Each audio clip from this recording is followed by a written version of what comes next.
ici la présentation des différents chiffres au niveau des différentes filières pour les différents concours, donc notamment les chiffres du SCUI, le site SCUI. Alors je crois qu'il est rappelé à la fin de la présentation, mais c'est vraiment le site sur lequel vous trouverez un tas d'informations sur dans quelle école vous pouvez aller, le nombre de places, les coefficients au concours, etc. Donc c'est vraiment un des vecteurs pour vous d'information par rapport au concours, au nombre de places et au coefficient qui est un des plus rigoureux. Et c'est d'ailleurs l'interface pour les élèves, pour l'inscription au concours, en tout cas pour certains concours.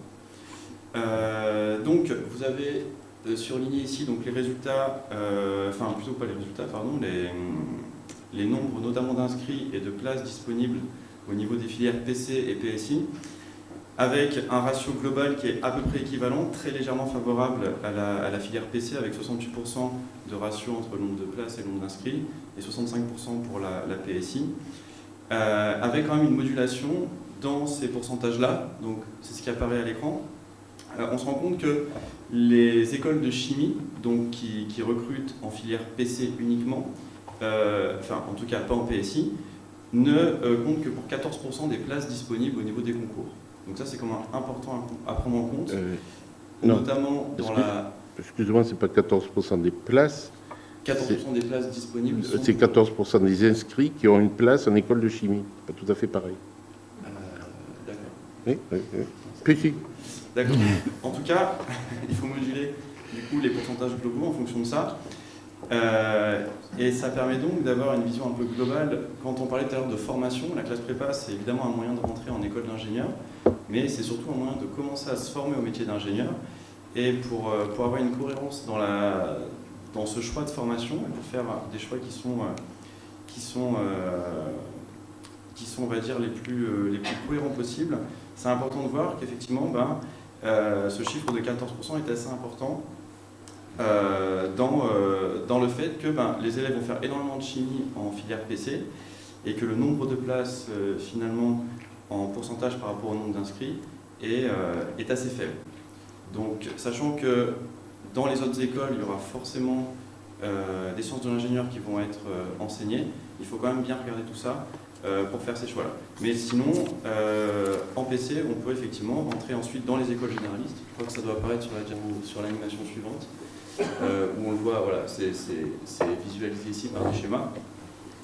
Donc, vous avez quelques places, finalement, au global, qui vont vers les écoles de chimie, et le gros pourcentage des places disponibles s'oriente plutôt vers les écoles généralistes. Donc, si on résume, on a dit qu'ici, il y avait 14% qui intégraient une école de chimie, 14% des inscrits.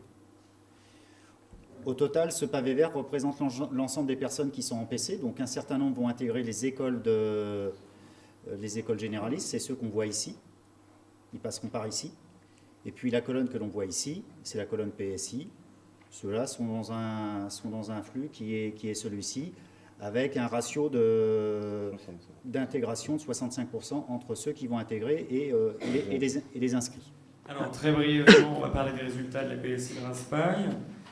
On ne va pas vous assommer de chiffres supplémentaires.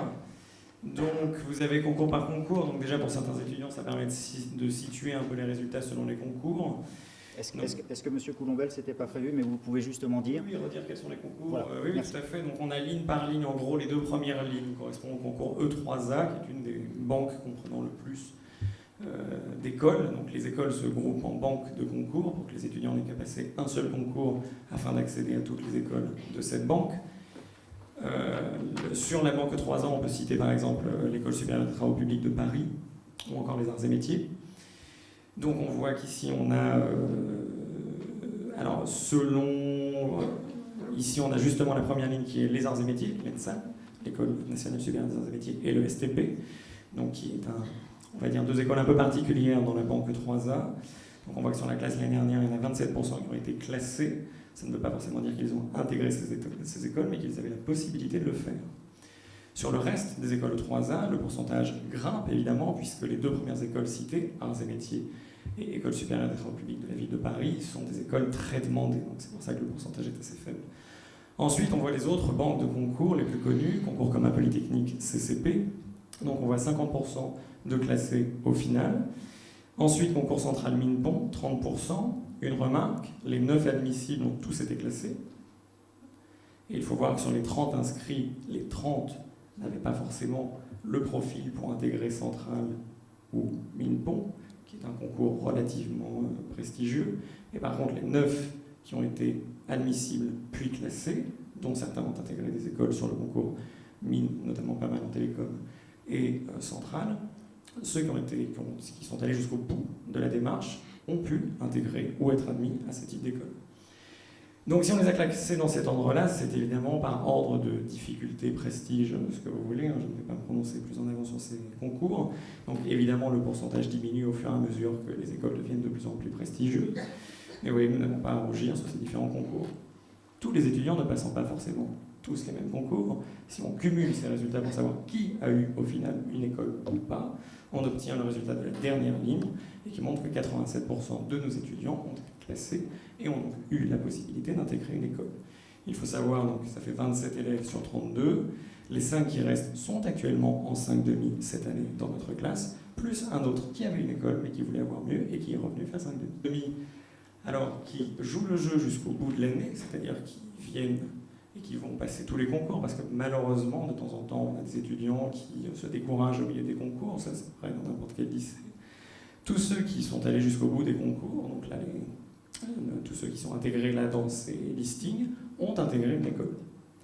Et à côté, quand il y a marqué 5,5 acceptés sous condition, c'est-à-dire que pour les 5,5, nous imposons une feuille de route en début d'année. Alors 5,5, ça veut dire qu'on redouble sa deuxième année. Peut-être que tout le monde n'était pas familier du terme. 3,5, c'est on passe pour la première fois les concours. 5,5, on passe une seconde fois, ce qui est permis. Alors on ne peut pas redoubler la première année. PCSI ne se redouble pas. Et donc on les accepte sous condition, c'est-à-dire qu'on va leur imposer une feuille de route pour pouvoir essayer de pallier aux difficultés qu'ils auraient pu rencontrer lors de leur première session de concours l'année précédente, afin de les accompagner au mieux. Plus d'années que simplement l'année dernière, nous n'avons ici regroupé que les deux banques de concours les plus importantes en termes de nombre de places, qui sont donc CCP et E3A. Et donc vous voyez que les pourcentages sont cohérents avec ceux de l'année dernière. Donc à peu près pour CCP, entre à peu près 50%, et pour E3A, au moins au-dessus de 60%. On voit même qu'il y a quelques années, on avait quasiment 90% il y a 3 ans sur le concours E3A.